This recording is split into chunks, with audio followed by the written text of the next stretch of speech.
skinheads fell into a negative caricature of themselves. The increasingly fractured mod revivalists and the two-tone rude boys converged into one amorphous youth tribe, the Scooter Boys. I'm a scooter lad, right? And I belong in Scooterland. But what united them was a fascination for the Italian scooters now gathering rust in the sheds of pensioners. They were available on the cheap, and they offered a new autonomy and independence to a generation that felt hemmed in. Soon, scooter runs started popping up around the country, offering acceptance to kids that wouldn't have been seen or heard at Glastonbury. This is Li Lambretta 150 Special. People say they're unreliable, but they've always been unreliable. That's the fun of having a Lambretta. I mean, these were just a cheap form of transport, but with the Italians, the way they style and design everything, it just become an icon.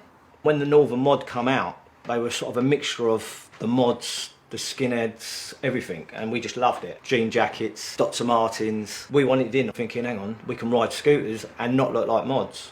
And that's where the Scooter Boy sort of evolved. For me, I think it was a way out. You know, when you come from a working class family, just getting away from your mum and dad, you know, constantly arguing. Every rally was like a party.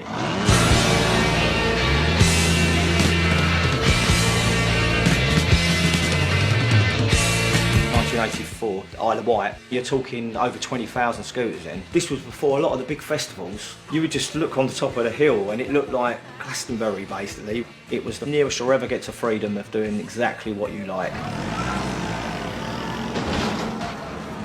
On a Saturday on a bank holiday, it's quite common to see really hundreds of scooters. It's an amazing thing to see, an amazing smell, amazing noise. Of course, you sort of brought up feeling a bit trapped. So seeing these kids given this kind of first sense of freedom, it's incredibly romantic.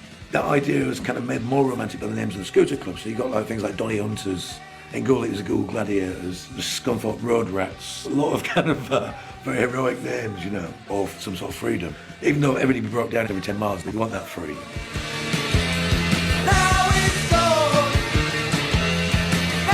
The scooters I always love were Lambrettas. The ones I still love the most now, these kind of sort of homemade custom scooters really. It was all about trying to make them go faster and failing terribly, you know. We just did loads of videos in sheds and garages with grinders and made his dad's hammer, trying to make something that had been engineered beautifully and worked perfectly well, go 8 miles an hour faster, just ruining it. Did you see what they wrote in the papers in Sun?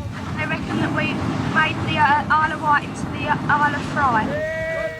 He got to this point where Bad Manners seemed to be playing at every rally. I went to a rally and there was a Vespa tug of war on a piece of grass. You think, that's really not why I got into scooters, you know. To watch two fat fellas pissed doing a Vespa tug of war. It definitely changed.